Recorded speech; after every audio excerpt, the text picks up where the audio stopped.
क्या पढ़े? अपने प्रोडक्शन पढ़े, जिसमें अपने टीपी, एपी, एमपी वो सब पढ़े। फिर अपने कॉस्ट पढ़े, जिसमें total variable cost, fix cost, total fix cost वो सब पढ़े। तो यानी अपने गुड्स बनाने का बात कर लिए, गुड्स को बनाने के कॉस्ट का बात कर लिए। अब बात करेंगे उसको बेचने का, यानी रेवेन्यू। तो रेवेन्यू का मतलब क्या हुआ? Income obtained by the firm by sale of goods and services in the market। Revenue में ना तीन ही टर्म, क्या क्या तीन टर्म है सर? टीआर, एआर और एमआर।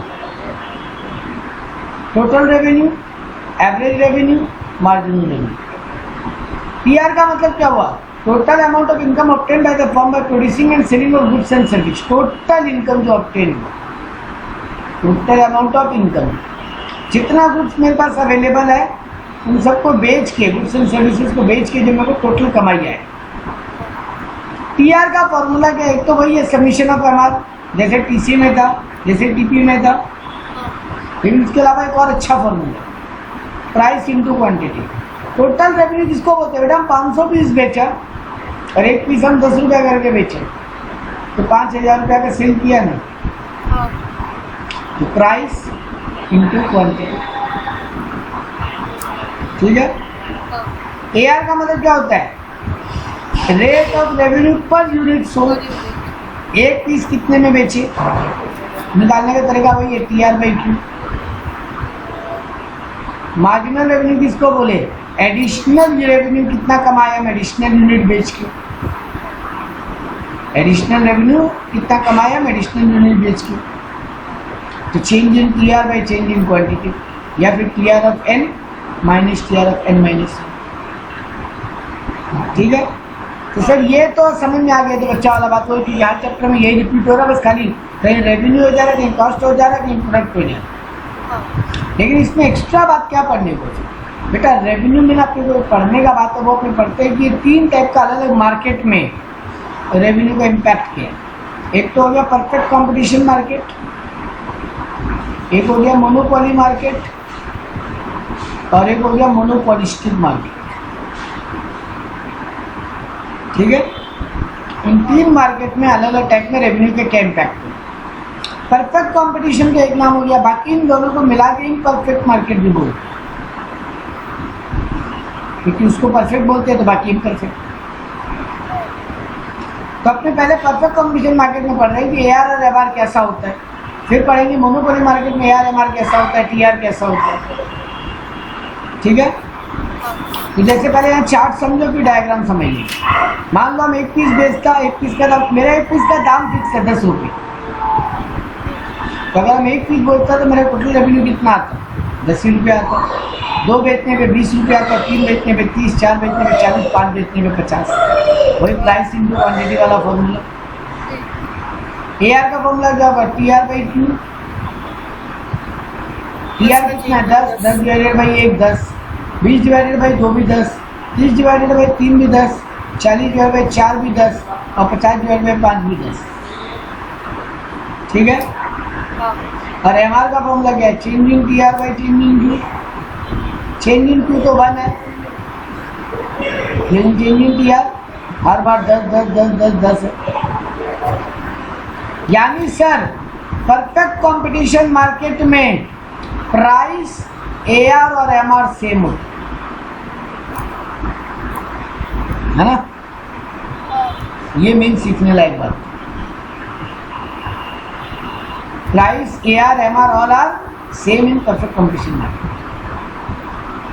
और टीआर के भी बढ़ने का स्पीड सेम है, और टीआर बढ़ता ही जा रहा है। तो देखो टीआर का डायग्राम भी ये बन रहा है। ठीक है।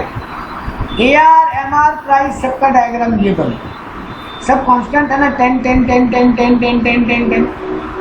यही मेरा प्राइस का लाइन है, यही मेरा एआर का लाइन है, और यही मेरा एमआर का लाइन है। ठीक है। एक बात इन तीनों ही टाइप के मार्केट में याद कर लेना, कॉमन बात बोलने जा रहा है, चाहे परफेक्ट कंपटीशन बोले, चाहे मोनोपोली बोले, चाहे मोनोपोलिस्टिक बोले। सर वो क्या है कॉमन बात? जो मेरा एआर का लाइन है वही मेरे डिमांड का भी लाइन है। ये याद कर लीजिए, बहुत काम का आएगा एमसीक्यू में। ठीक है, तो सर परफेक्ट कंपटीशन मार्केट में AR, MR, प्राइस, डिमांड सब सेम है। एक लाइन में ये बात याद रख सकते। और जो AR होता है वही डिमांड होता है। ठीक है, TR ऑलवेज बढ़ता रहता है, इसलिए ऐसा डायग्राम, और सेम स्पीड पे बढ़ रहा है TR का। हर बार देखो TR 10-10 करके बढ़ रहा है। TR का डायग्राम भी बता दिए। ठीक है, अब आ जाओ under imperfect market. Imperfect market में पहले हम मोनोपोली मार्केट का बात करें। सर मोनोपोली मार्केट होता क्या है, ये परफेक्ट कंपटीशन मार्केट होता क्या है? परफेक्ट कंपटीशन मार्केट क्या होता है, ये 2 लाइन में अभी समझ लो, बाद में डिटेल में अगले चैप्टर में आ जाए। और फिलहाल के लिए समझना तो ये समझो, वो मार्केट जहाँ पे लार्ज नंबर ऑफ सेलर है, लार्ज नंबर ऑफ सेलर है, और प्रोडक्ट भी जो बेच रहा है ना वो होमोजीनियस। होमोजीनियस माने सेम इन ऑल रेस्पेक्ट, चाहे वो टेस्ट हो, साइज हो, क्वालिटी हो, कुछ भी बोलो। तो बहुत सारे सेलर हैं और सब एक जैसा प्रोडक्ट बेच रहे हैं। यही हो गया परफेक्ट कंपटीशन में। ठीक है, मोनोपोली मार्केट में भी 2 बातें क्या होगी सर, 1 सेलर, सिर्फ एक ही सेलर होगा, और उसका नो क्लोज सब्स्टिट्यूट, मतलब अकेला सेलर है और उसका कोई सब्स्टिट्यूट भी नहीं है। मतलब कोई मतलब यहाँ पे हम अकेला जूस बेच रहे हैं और जूस का कोई ऑल्टरनेटिव यानी कोल्ड ड्रिंक या कुछ और अवेलेबल भी नहीं। मतलब सब्स्टिट्यूट तो है लेकिन क्लोज सब्स्टिट्यूट नहीं। जैसे बेस्ट एग्जांपल देते हैं रेलवे, अकेला रेलवे ट्रेन चलाता है इंडिया में, तो सिंगल सेलर। सर रेलवे का सब्स्टिट्यूट है, आप बस से जा सकते हो, फ्लाइट से जा सकते हो, टैक्सी से जा सकते हो, लेकिन वो क्लोज नहीं, क्योंकि फ्लाइट महंगा पड़ जाएगा और आपका बस टैक्सी में वो कंफर्ट नहीं है जो ट्रेन में। तो फ्लाइट में कंफर्ट है लेकिन प्राइस ज़्यादा है, बस टैक्सी में प्राइस ठीक है लेकिन कंफर्ट नहीं है, लॉन्ग रूट पे आप ट्रैवल नहीं कर पाओगे इसे। अब यहाँ से हमको राजस्थान जाना है, 2 रात 1 दिन लगता है। सर आप बस गाड़ी में जाओगे आपको बहुत दिक्कत होगी, ट्रेन में जाओगे तो आप सो सकते हो, बैठ सकते हो, इजी लगता है। ठीक बात। तो सर क्लोज सब्स्टिट्यूट नहीं है, सब्स्टिट्यूट तो है। इसी मार्केट को मोनोपोली मार्केट बोलते हैं। देखो मोनोपोली मार्केट में क्या हो रहा है, मेरा प्राइस ना हम 1-1 रुपया करके कम कर रहे हैं, जैसे जैसे हम आउटपुट बढ़ा रहे हैं। सर रेलवे को पता है कि उसका कोई कंपटीशन नहीं, वो चाहे तो प्राइस ले, कस्टमर को मजबूर होकर देना पड़ेगा। ठीक बात। लेकिन बेटा जी रेलवे को एक बात ये भी पता है कि अगर हम दाम कम नहीं करेंगे तो कस्टमर और ज़्यादा ट्रैवल करने के लिए अट्रैक्ट नहीं होगा। फिर अगर वो साल में 2 बार जा रहा है मजबूरी में, तो मजबूरी में ही जाए, और 2 बार एक्स्ट्रा घूमने जाने का नहीं सोचे। तो अगर हमको लगता है कि साल में 2 बार कोई ट्रेन में चढ़ता है तो कम से कम 3 या 4 बार और ट्रैवल कर ले, तो सर हमको प्राइसेस थोड़ा कम करना पड़ेगा, कुछ ऑफर डिस्काउंट देने पड़ेगा। तो जो भी मोनोपोली मार्केट वाला है उसको ये बात पता है, जैसे मान लो हम अकेला जूस बेच रहे हैं, तो बेटा हमको पता है लोगों को जूस लेना हो तो मेरे पास ही आना हो। लेकिन बेटा जी फिर लोग रोज जूस नहीं पिए अगर हम ज़्यादा प्राइस रखें। जब तक हम उनको ऑफर डिस्काउंट नहीं देगा तो 1 का 2, 2 का 3 ग्लास नहीं पिए। ठीक बात। तो सर इसके लिए आपको थोड़ा थोड़ा करके प्राइस गिराते रहना। तो आपका प्राइस ये रहा, आउटपुट ये रहा। टीआर का फॉर्मूला वही, प्राइस इंटू क्वान्टिटी, वही 10 इंटू 1 10, 9 इंटू 2 18, 8 इंटू 3 24, 7 इंटू 4 28 और 6 इंटू 5 30। तो टीआर कैसा बन रहा है सर? नहीं, 10 का 18 हुआ है, बड़ा ही है। 18 का भी 24 हुआ है, 24 का 28 हुआ है, 30 है, लेकिन बढ़ने का स्पीड कम होता है। और एआर क्या होगा सर? एआर और प्राइस और एमआर ऑलवेज, एआर और प्राइस ऑलवेज सेम है, क्योंकि एवरेज रेवेन्यू निकालने के लिए क्या करोगे? टीआर को अगेन आउटपुट से डिवाइड ही तो करोगे, वही तो आ जाएगा घूम फिर के। एआर और प्राइस ऑलवेज सेम होता है, लेकिन एमआर यहाँ चेंज हो जाएगा, क्योंकि जितना टीआर में चेंज होगा वही एमआर होगा। तो 10 से 18 हुआ तो 10, 8, फिर 6, 4, 2, मतलब एमआर गिरता चला जाए। तो टीआर बढ़ तो रहा है लेकिन उसके बढ़ने का स्पीड कुछ ऐसा हो रहा है, मतलब एक सर्टेन के बाद वो गिरेगा। ठीक है, एआर और एमआर दोनों ऑलवेज गिर रहा है। लेकिन एक चीज और कर रहे हो, एआर से ज्यादा तेज से एमआर गिर रहा है। एआर 10 का 9 हुआ, ये 10 का 8 हो गया, या 9 का 8 हुआ, ये 8 का 6 हो गया, ये 8 का 7 हुआ तो ये 6 का 4 हो गया। मतलब ऑलवेज एमआर एआर से नीचे ही, और एमआर एक टाइम नेगेटिव, जिस दिन टीआर गिरने लगेगा एमआर नेगेटिव भी हो जाएगा। ये रहा एआर और एमआर का डायग्राम। और एआर जो होता है वही डिमांड होता है, ये बात हम बार बार बोलते हैं। तो यहाँ पे एआर प्राइस और डिमांड सेम है लेकिन एमआर अलग है। परफेक्ट कंपटीशन मार्केट में चारों ही सेम थे। ठीक है, ये हुआ इम्परफेक्ट मार्केट में, मोनोपोली मार्केट। बेटा यही बात मोनोपोलिस्टिक मार्केट में क्या होता है, आपको देख लेते आपको बताएगा, आपका बुक नहीं बताया, चलो हम बता दें। बेटा मोनोपोलिस्टिक मार्केट में क्या होता है, वही आउटपुट मेरा 1 2 3 4 5 6 होता। हम प्राइस को ना मोनोपोली मार्केट की तरह ज़्यादा नहीं गिराते। 10 का 9, 9 का 8, 1 रुपये गिर रहे हैं ना, बट हम यहाँ पे 50 पैसा करके गिराते। मतलब 10 का होता 9.5, फिर 9, फिर 8.5, फिर 8, फिर 7.5। बाकी भाई टीआर निकाल लो, एआर निकाल लो और एमआर निकाल लो। टीआर कैसे निकलेगा, 10 × 1 10, 9.5 × 2 कितना होगा 19, 9 × 27, 8.5 × 4 34, 8 5 40 और 7 × 6 45 और 3 48 है। ये होता है मेरा टीआर।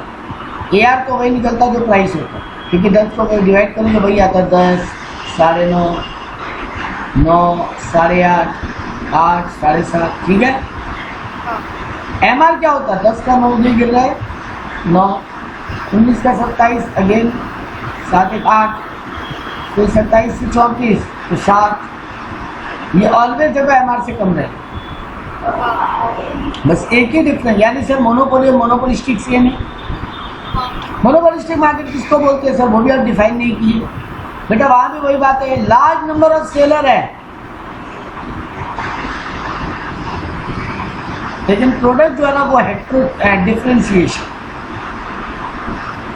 ये नाम में बेटा मोनोपोली का भाई लगता है ना, लेकिन ये फीचर्स में परफेक्ट कंपटीशन का भाई है।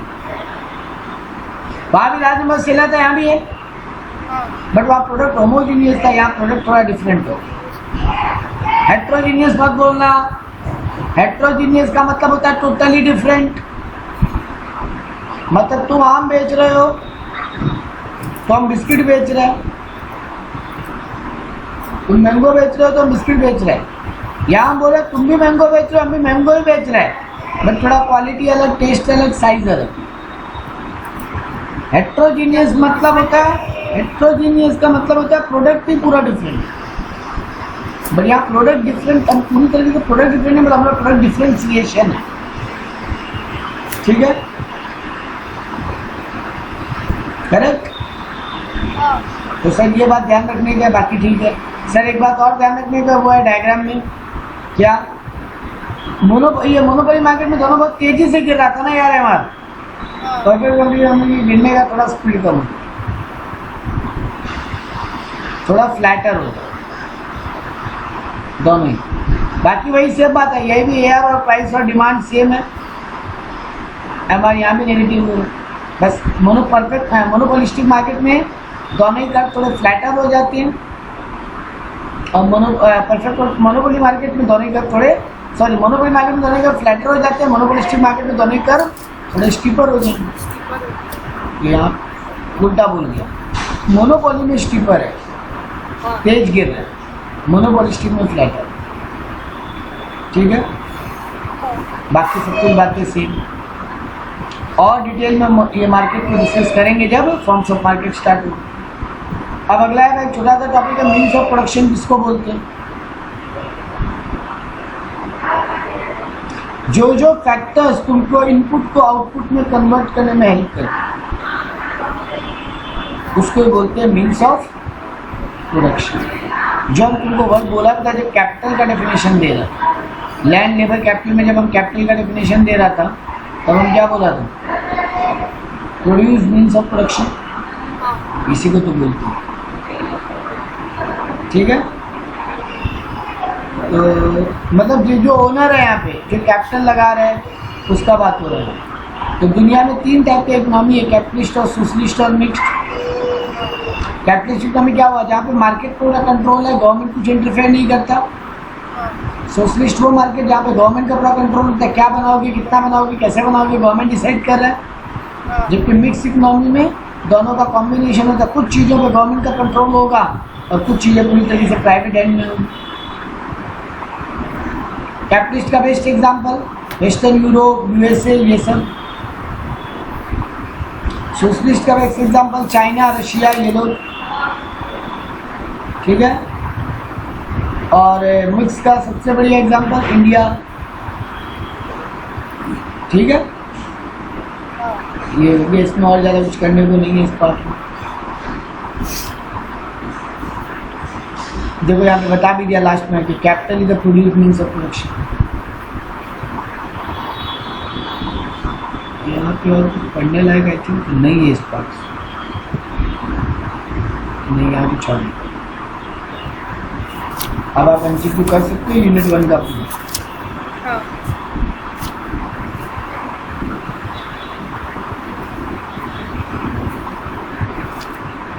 इसके बाद अपने चालू कर सकते हैं फॉर्म्स ऑफ मार्केट। अभी आगे इम्परफेक्ट कॉम्पिटिशन मार्केट किसको बोलते हैं? एक बार यहाँ पर 2 मिनट में बोल जाता है। सब परफेक्ट कॉम्पिटिशन मार्केट में हम लोग क्या क्या काम का बात पढ़े? सब उसका परफेक्ट कॉम्पिटिशन मार्केट का डेफिनेशन पढ़े कि लास्ट सेलर, होमोजीनियस प्रोडक्ट। फिर उसका फीचर्स पढ़े कि लार्ज नंबर ऑफ सेलर होता है, होमोजीनियस कमोडिटी होता है, फ्री एंट्री फ्री एग्जिट होता है, मोबिलिटी यार सारा फैक्टर प्रोडक्शन एक जगह से दूसरा जगह मूव हो सकता है, ट्रांसपोर्ट कॉस्ट एब्सेंस होता है, बायर और सेलर दोनों को मार्केट का परफेक्ट नॉलेज होता है। यहाँ पे एक और फीचर हम ऐड कर देते हैं, बायर सेलर जो होता है ना वो प्राइस टेकर होता है, प्राइस मेकर नहीं होता। मतलब वो प्राइस खुद डिसाइड नहीं करता, जो मार्केट डिसाइड करते वही प्राइस वो लोग। सर वो प्राइस कैसे डिसाइड होता है? ये रहा, दोनों कर्व जाए दूसरे को कट कर, यही प्राइस यही क्वांटिटी मार्केट डिसाइड कर दिया, तो अब तुम्हारा बिजनेस भी यही प्राइस लेगा। इसीलिए तो देखो मोनोपोली परफेक्ट कॉम्पिटिशन मार्केट में यही AR का लाइन, यही MR का लाइन, ऐसे होता था ना यार MR। ये लाइन बना कैसे? क्योंकि इसके पहले मार्केट तुम्हारा प्राइस डिसाइड कर दिया, जहाँ प्राइस और डिमांड और सप्लाई क्रॉस हो रहा है। तो डिमांड और सप्लाई के इंट्रैक्शन से जो प्राइस और क्वांटिटी फिक्स हुआ वही सारे बाकी इंडस्ट्रीज एक्सेप्ट कर रही है। मतलब आपका बिजनेस प्राइस टेकर है, प्राइस मेकर नहीं। इसके बाद हम लोग काम का बात पढ़े सर कि इक्विलिब्रियम कैसे अचीव होगा, जहाँ MC = MR हो एंड MC MR को नीचे से आगे कट कर। ठीक है, उसके बाद हम लोग पढ़े सर 2 टाइप का पीरियड होता है, short period, long period. Short period में एबनॉर्मल प्रॉफिट या लॉसेज हो सकते हैं, लेकिन लॉन्ग पीरियड में ऑलवेज नॉर्मल प्रॉफिट होगा। एबनॉर्मल प्रॉफिट कब बोला? देखो यहाँ पे लाइन बोला था कि MR का लाइन ऊपर है लेकिन AC का लाइन नीचे है, AC और MC एक दूसरे को नीचे कट कर रहे हैं। इसी पोजीशन को बोलेंगे एबनॉर्मल प्रॉफिट, यानी जहाँ पे एवरेज रेवेन्यू मेरा ज़्यादा हो एवरेज कॉस्ट से, उसको एबनॉर्मल प्रॉफिट बोलते हो। मतलब जहाँ पे TR ग्रेटर हो TC से। और वही एबनॉर्मल लॉस में क्या हुआ? सर जो MR का लाइन नीचे है और एवरेज कॉस्ट का लाइन ऊपर ड्रॉ है, मतलब जहाँ पे आपका एवरेज कॉस्ट ज़्यादा है एवरेज रेवेन्यू से, ऊपर था जहाँ एवरेज रेवेन्यू ज़्यादा था एवरेज कॉस्ट से, तब एबनॉर्मल प्रॉफिट था। या एवरेज कॉस्ट ज़्यादा एवरेज रेवेन्यू से abnormal gain, sorry abnormal loss है। ठीक है, फिर नॉर्मल प्रॉफिट कब होगा? जब सर आपका ये डायग्राम बने, ये आपका MR का लाइन हो और MC भी आपको MR को यहीं से कट करे और MC भी नीचे से कट करे, तो ये AC ये MC, तो जहाँ एवरेज कॉस्ट = MR है। ठीक है, तो ये पढ़े थे, तो इसको रिकॉर्डिंग में ले आया। इम्परफेक्ट कॉम्पिटिशन किसको बोलते हैं सर? 3-4 पढ़ते हैं, मोनोपोली, ओलिगोपोली, मोनोपोलिस्टिक, ये तो जानते हैं, डुओपोली भी होता है। सर मोनोपोली क्या होता है? सर मोनोपोली वो मार्केट होता है जहाँ पे single seller and no close substitute. ठीक बात, इसके फीचर्स में भाई बोला सिंगल सेलर है, नो क्लोज सब्स्टिट्यूट है, शॉर्ट स्ट्रॉन्ग बैरियर है, हर कोई ये बिजनेस चालू नहीं कर सकता, गवर्नमेंट लाइसेंस बहुत कुछ जमील है। Forms and industry are same, यहाँ पे इंडस्ट्री और फॉर्म दोनों एक ही है। इंडस्ट्री मतलब होता है ओवरऑल, फॉर्म मतलब होता है हर एक बिजनेस। ये लोग क्या है यहाँ पे प्राइस मेकर, ये लोग खुद प्राइस डिसाइड करते हैं। यहाँ पे ARMR कर्व ऑलवेज डाउनलोड होता है और वो भी स्टीपर। यहाँ प्राइस डिस्क्रिमिनेशन बहुत होता है, प्राइस को लेके भेदभाव बहुत होता है और यहाँ पे जनरली लोग मैक्सिमम प्रॉफिट कमाते हैं। तो सर इस मार्केट में कैसे इक्विलिब्रियम डिटरमाइन होता है, प्राइस और आउटपुट कैसे डिसाइड होता है, इक्विलिब्रियम कैसे डिसाइड होता है? तो सर यहाँ पर भी, यहाँ पर वो देखो, जहाँ पर भी तुम्हारा TR ग्रेटर देन TC हो ये सुपर प्रॉफिट होगा। सेम रूल है, सेम बात बोल रहे हैं, बस यहाँ पे देखो क्या ARMR का एसेट डायग्राम बनाया और यहाँ नीचे से आके ये AC कट कर देखो। आपको यहाँ रेवेन्यू का लाइन ऊपर है, प्राइस का लाइन, और ये AC का लाइन, TC का लाइन, सॉरी AC का लाइन क्या नीचे, यानी आपका एबनॉर्मल गेन, और वही AC का लाइन ऊपर होता तो इस कर्व पे एबनॉर्मल लॉस होता, और यही इस कर्व को टच करता हुआ जाता तो normal profit. Sir duopoly market किसको बोलते हैं? मोनोपोली में क्या था, सिंगल सेलर ना, डबल सेलर या टू सेलर हो जाएगा, बाकी सब कुछ सेम। ओलिगोपोली मार्केट किसको बोलते हैं? Sir few seller and intense competition.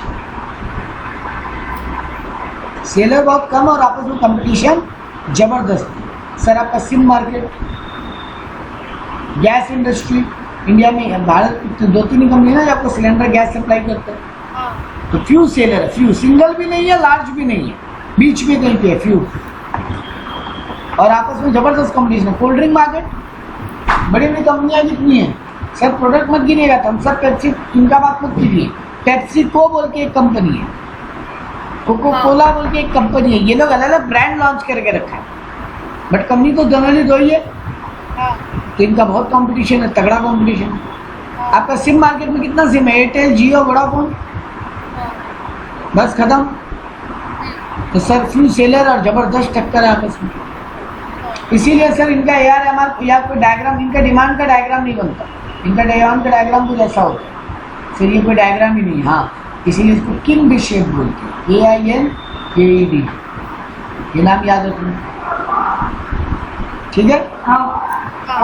तो सर देख लीजिए यहाँ पर भी क्या बोला, sir large number of less number of seller, large भी नहीं बोला, वन भी नहीं बोला, एक दूसरे पे बहुत इंटरडिपेंडेंट है, एक प्राइस बढ़ाए तो दूसरा भी बढ़ा देता है, एक गिराए तो दूसरा भी गिरा देता है। सेलिंग कॉस्ट भयानक, एडवर्टीजमेंट भयानक लगता है ना? इन अनसर्टेनिटी बहुत है, कभी भी प्राइस अप डाउन हो जाता है, ठीक? सर कैसे आउटपुट या प्राइस डिसाइड होता है? तो देखो यहाँ पे बोला कॉर्नोट डुओपोली मॉडल क्या बोलता है? According to Cournot and duopoly believes that regardless of its action, the effect upon the market of the product, the other firm will go on producing the same commodity. इन सब market में, duopoly market में ना competition कितना ही हो, लेकिन firm अपना production बढ़ाता ही चला जाए। Cournot output is 2/3 of the competitive output and the price is 2/3 of the most profitable, that is monopoly price. देखो क्या बोला कॉर्नोट, क्या बोला, कितना आउटपुट होगा, कितना प्रोडक्शन करोगे, तुम्हारे कॉम्पिटिटिव का 2/3। सर ये कैसे 2/3 सोचा, पता नहीं कैसे सोचा, कॉर्नोट क्या सोचा, 2/3। ये क्या आउटपुट, मतलब कितना क्वांटिटी बेचोगे, कॉम्पिटिटर का 2/3, और प्राइस कितना रखोगे, वो भी जो प्रॉफिटेबल कॉम्पिटिटर है उसका 2/3। एक स्टेकलबर्ग डुओपोली मॉडल के तब वो क्या बोला, वो बोला था producer under duopoly structure incorporate the decision level of his rival, वो राइवल के डिसीजन को देख के डिसीजन लेते हैं, मतलब राइवल जितना प्रॉफिट चार्ज करेगा वही उतना भी प्रॉफिट चार्ज करेगा। ये कौन बोला, स्टेकलबर्ग, ये नाम याद रखने पड़ेंगे। बर्ट्रैंड डुओपोली क्या बोला, नाम और कौन क्या बोला, कॉर्नोट बोला 2/3 वाला गाना, स्टेकलबर्ग बोला तुम राइवल को देख के अपना फैसला लेते हो, राइवल जो प्रॉफिट मैक्सिमाइज करे तुम भी अपना प्रॉफिट मैक्सिमाइज करो। बेट्रैंड मॉडल क्या बोला, बेट्रैंड बोला सिमिलर टू द कॉर्नोट बोला, वो the former is based upon the price strategy variable, ये क्या बोला, each producer can always lower the price until the price is equal to cost of production। ये क्या बोला? हर प्रोड्यूसर अपना प्राइस को लोअर करता जाएगा। कहाँ तक लोअर करेगा? कॉस्ट ऑफ प्रोडक्शन पे आके नीचे। एडवर्ड मॉडल क्या बोला? Each duopolist believe that his rival will continue to charge the same price as he is just doing, irrespective of what price is himself setting। Edward गजब आदमी था, ये मान के चल रहा है राइवल वो प्राइस लेता ही रहेगा जो वो ले रहा है, उसको मेरे प्राइस से कोई फर्क नहीं पड़ता। जबकि ऐसा होता नहीं है सर, यानी इस मार्केट में कोई इक्विलिब्रियम है ही नहीं, ऐसा हो नहीं सकता सर। सर कभी ऐसा होता है क्या? तुम जो भी प्राइस दो राइवल तो फर्क ही नहीं पड़ता। नहीं, बहुत फर्क पड़ता है सर। हाँ, और आखिरी है collusive oligopoly. According to this model a cartel is form. ये मान के चल रहा है कि जितने बड़े बड़े प्लेयर है वो आपस में ग्रुपिज्म कर लेंगे और फिर प्राइस को फिक्स करेंगे, जो करते भी है बड़े बड़े प्लेयर है ना। है, ग्रुपिज्म जैसे ओपेक बना तेल कंट्री का, ऑयल कंट्रीज का ओपेक है। फिर क्या करता है ना, जैसे आप और हम लोग बड़े बड़े प्लेयर लोग हैं, हाँ, हमको दिख रहा है छोटा छोटा बिजनेस लोग बहुत ग्रोथ कर रहे हो तो रुक उनको रोकना है। आप और हम मीटिंग किया, कार्टेल बनाना होता है मतलब ग्रुप बनाना, और रॉन्गफुल तरीके से हम लोग ग्रुप बना के हम लोग डिसाइड कर दिए कि देख भाई ना तुम ना हम कोई 10 रुपए के नीचे ऊपर नहीं बेचे। अब राइवल कंपनी तो बेचारा उतना सस्ता में बेच नहीं पाएगा, छोटा छोटा प्लेयर जो लोग हैं हाँ, तो वो लोग बर्बाद हो जाएगा, फिर हम लोग प्राइस बढ़ा लेंगे। और हम लोग स्टार्टिंग में लॉस खा सकते हैं कि हम ऑलरेडी बड़े प्लेयर हैं, इतना प्रॉफिट कमा के बैठे हैं कि लॉसेस खाने में दिक्कत नहीं है। तो ग्रुपिज्म करके प्राइस फिक्स करो, ठीक है। हाँ, अब आया मोनोपोलिस्टिक मार्केट। मोनोपोलिस्टिक मार्केट का भाई कहानी क्या बोला? लार्ज नंबर ऑफ सेलर और प्रोडक्ट डिफरेंशिएशन, मतलब ये मोनोपोली लगता है लेकिन है परफेक्ट कंपटीशन का भाई। तो यहाँ पे बोला large number of producer, product differentiation है थोड़ा, यहाँ भी फ्री एंट्री फ्री एग्जिट है। बाकी सारा फीचर किसका है सर? दोनों का मिक्सचर है। ये फ्री एंट्री फ्री एग्जिट किसका था? परफेक्ट कंपटीशन का। सेलिंग कॉस्ट है, यहाँ पे एडवर्टीजमेंट कॉस्ट है जो कि परफेक्ट कंपटीशन में नहीं था। imperfect, यही perfect knowledge about the market है, मतलब बायर और सेलर दोनों को उतना बाजार में क्या हो रहा है एग्जैक्टली नहीं पता होता, कौन दुकानदार क्या प्राइस ले रहा है कि किसी को उतना ढंग से पता नहीं है। और यहाँ प्राइस डिसीजन कैसे लेते हैं? हर फर्म थोड़ा थोड़ा डिफरेंस के साथ अपना प्राइस है, ठीक है। यही रोक रहे हैं, नेक्स्ट क्लास में ये 2-3 बात करेंगे और फिर प्राइस डिस्क्रिमिनेशन होगा। हाँ बस नेक्स्ट क्लास में ये पार्ट खत्म हो गया, नया चैप्टर चालू।